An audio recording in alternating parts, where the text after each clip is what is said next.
Saturday, people. I'm gonna talk about something, and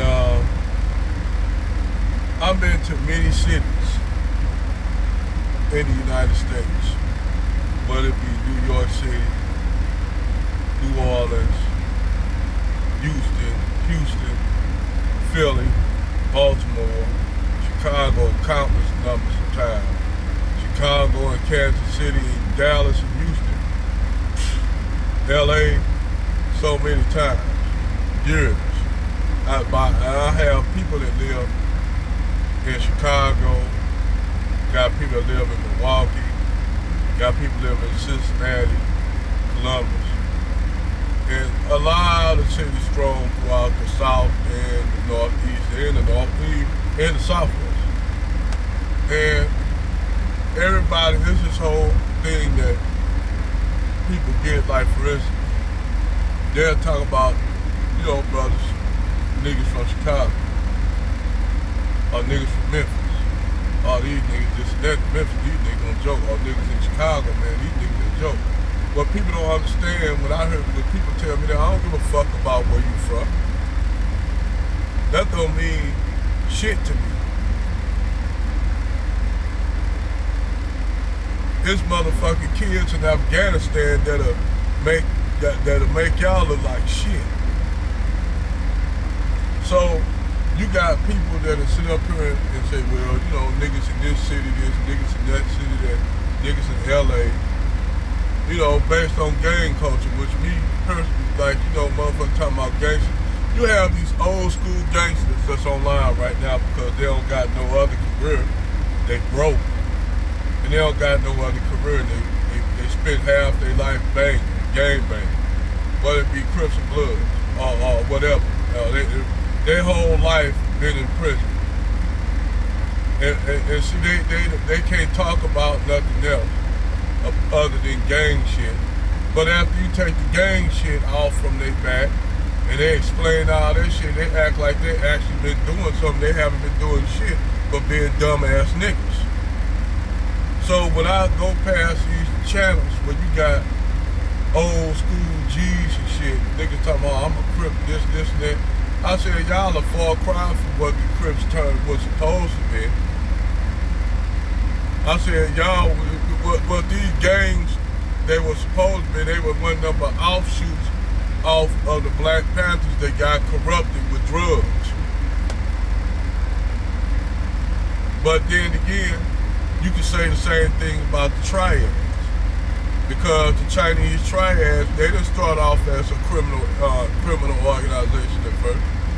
They started off as something helping the Chinese people during the time of the Mongol rule. They were fighting against them, not only the Mongols in guerrilla warfare and shit, but that's how they started off. Where a lot of your gangs start off the same way, like the Crips.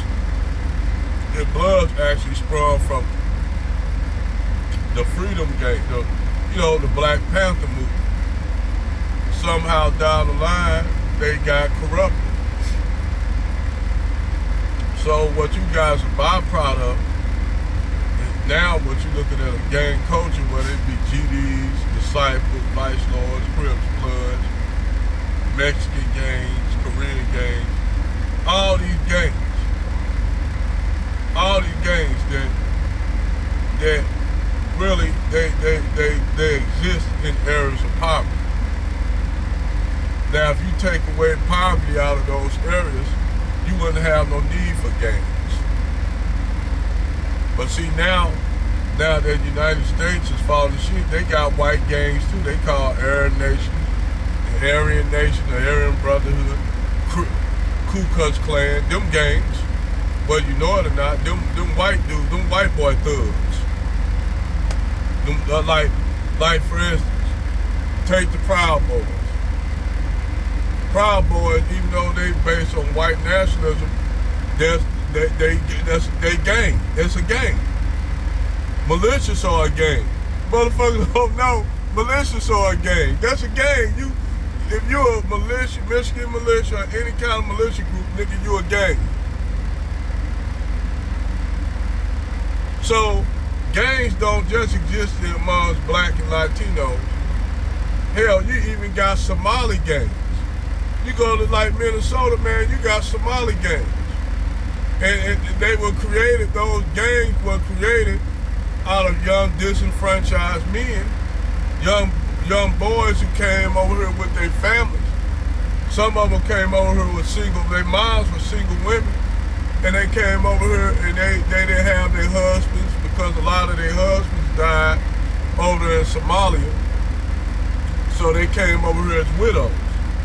And they were, they were pretty much, those Somali women were pretty much raising boys on their own.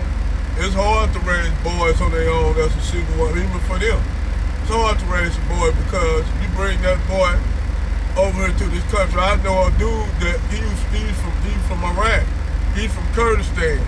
And his mother, he was brought over here by his single mother. She was a widow. Her husband died fighting over there in Iraq. So he was raised technically in the streets. He was raised in the hood with niggas to the point where, the mother really couldn't do nothing because he was the primary breadwinner. Yes, the mom was on getting welfare, food stamps and stuff like that. But see, contrary to a lot of y'all believe, ain't all these foreigners getting money like that, like y'all think. Let me break that down to you again. You have a lot of foreigners that come over here and are not getting certain shit like y'all think.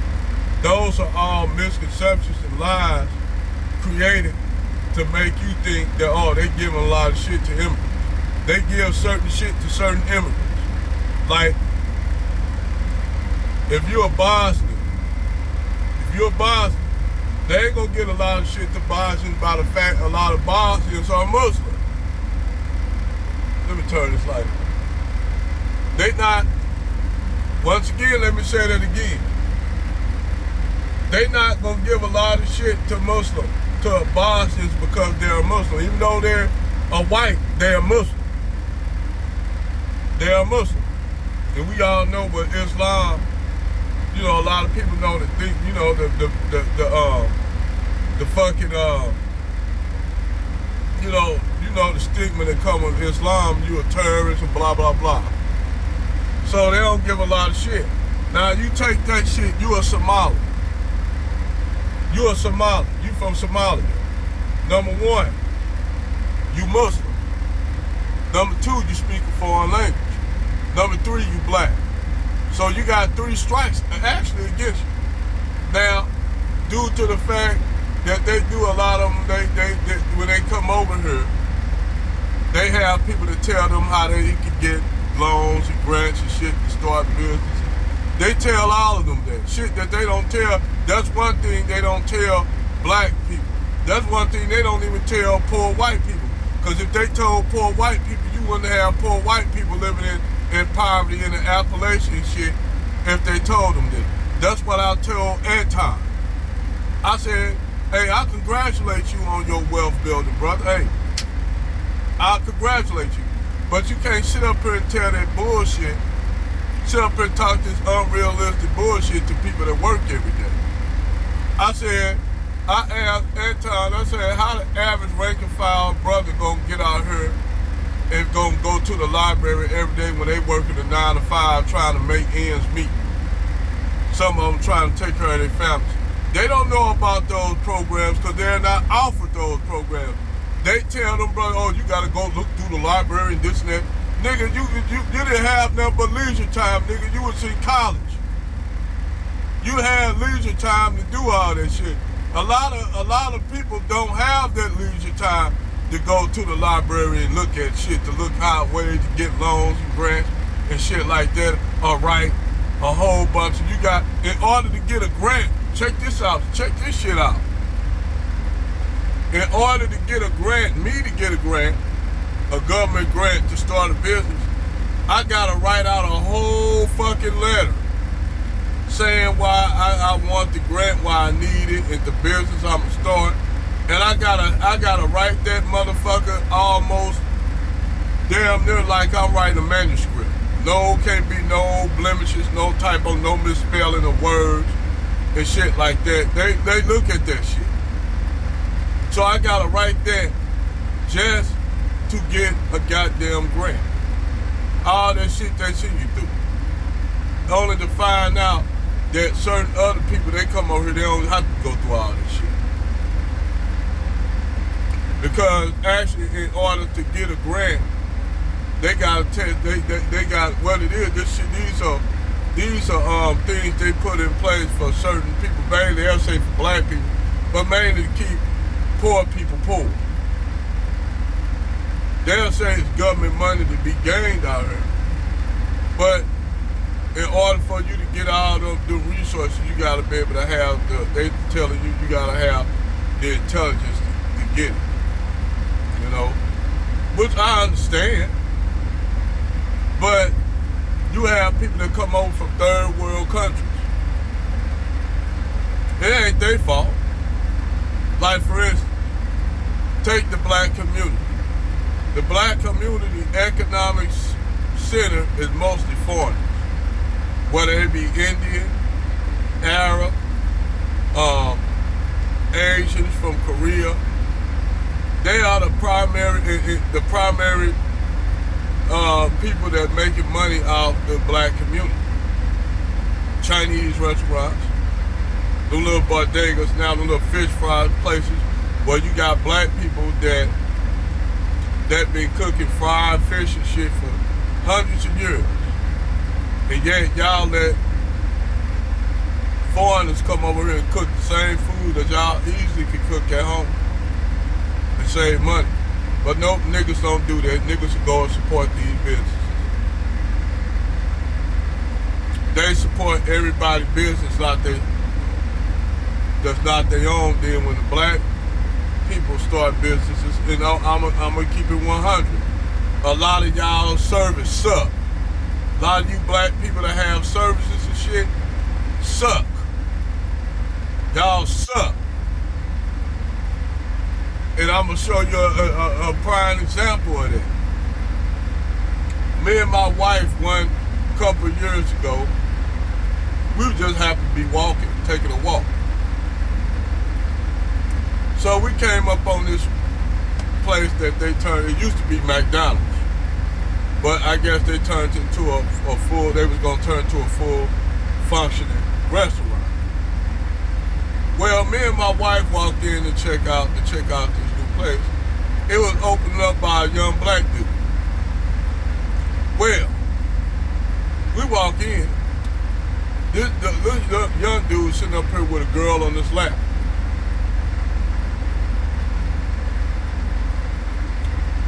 So, me and my wife, it was a week done passed, and the restaurant wasn't even open. See what I'm saying? The unprofessional. A lot of y'all niggas are unprofessional.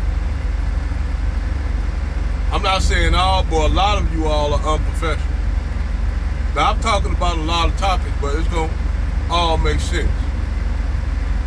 So, they railroad black people out of, you know, getting grants and loans because they don't want to see black people be successful, but other black people don't want to see black people be successful.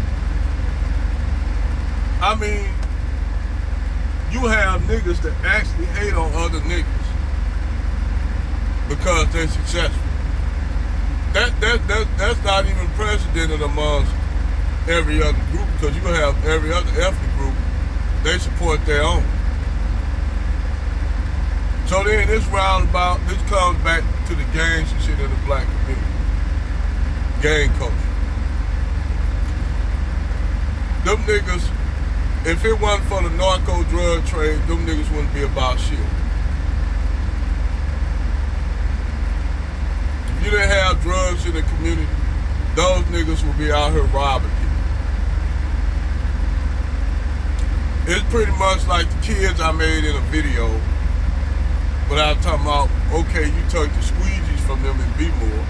What the fuck those kids gonna have after you take all that shit from them? They gonna return back to crime.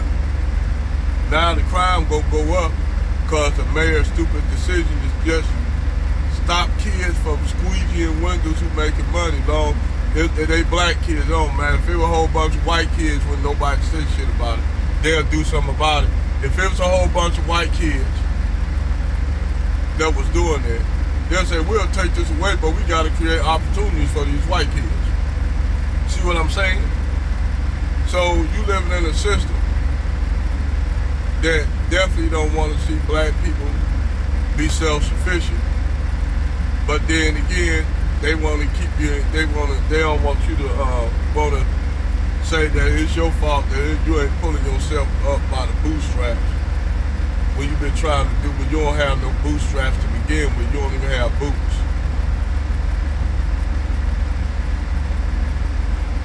So they expecting you to say, well, you pull yourself up by some non-existent boots. And then you add the problems of the women in that toxic cocktail of shit of women that's saying they want ballers and shit like that. And a lot of these chicks ain't even no teen. A lot of these chicks are average looking ass chicks. Saying they want the 1% of men at the top. When they ain't worth what? They ain't even worth a blue collar guy. But they don't want the blue collar guy because, you know, he's not a white collar guy. Because them guys, they don't make enough money and they ain't hood the street enough.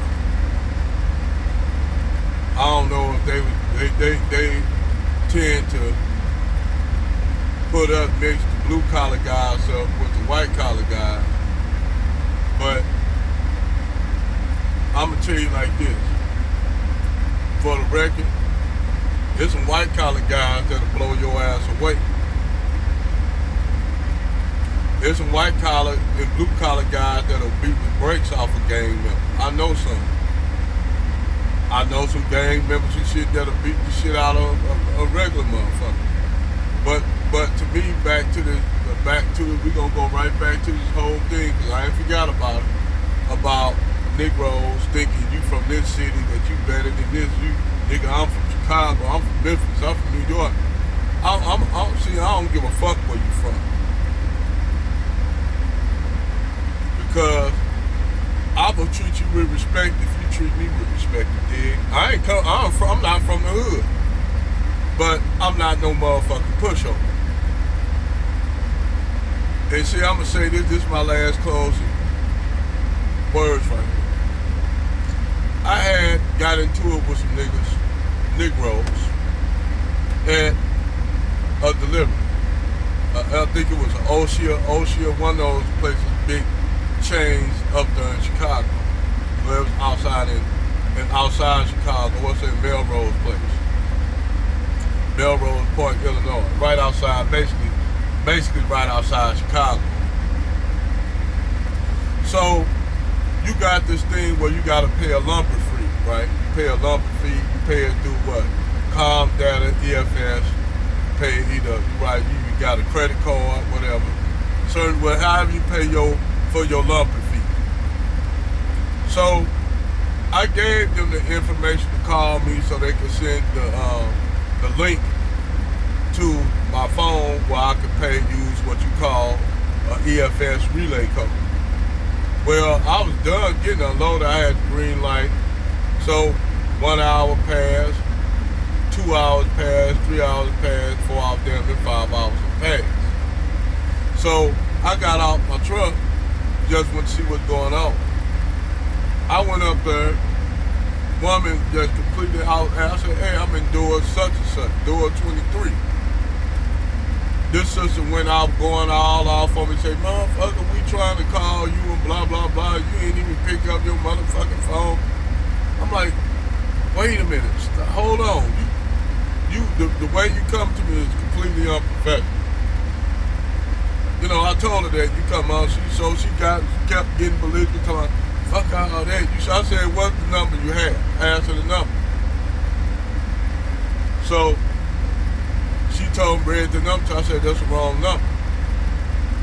And she like, oh, well, next time you should make sure you take that clear. I'm like, wait a minute, I can't help it because one of your guys took down the number real real, took the number down wrong. So this woman, this black woman, still wanted to be belligerent. I said, okay, well then this is my number and you can send it to them. She like, well, you're gonna have to wait because we got other people behind you, but we'll send you the link though, but I feel like it. I'm like, look, lady, I gotta go pick up another load. I'm not trying to, I don't want no trouble. But I gotta pick up a little load, so I need you to send the link to the phone. She like, you gonna tell me what you need me to do? You ain't my damn husband. So I said, you know what? Fuck it, because I don't got time to deal with somebody being a bitch. So, walked out back to my truck. Walked back to my truck, got in my truck. 20 minutes later, I seen these whole bunch of niggas. I don't know where they was going at first. I thought, they was gonna walk past. Like 5 niggas. These niggas came out to my truck. Chicago niggas, typical niggas. So they came out to my truck saying, man, I don't like the way you talk to my auntie and my aunt. I'm like, who the fuck are y'all? Looked out these motherfuckers and said, I don't like the way you talk. I don't think you owe her an apology. I said, you know what, hold up, I'll be back. Went back out. Got back out, opened the door, got a truck.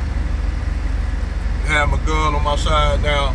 Who the fuck I gotta apologize to? Who the fuck did you say I gotta apologize to? I'm like, dude, I got 2 cameras up here in my truck.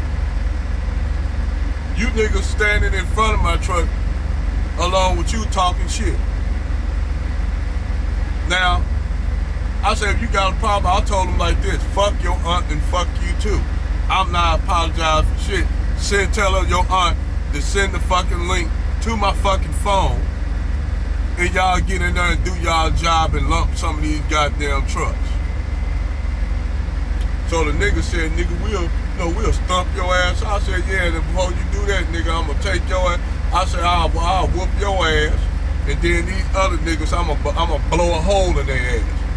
The motherfucker seen that motherfucking gun, and I'm gonna tell you, Dr. Dre ain't never wrong. Putting the motherfucking Glock in between the motherfucking eyes and make any motherfucking nigga civilized. Over and out.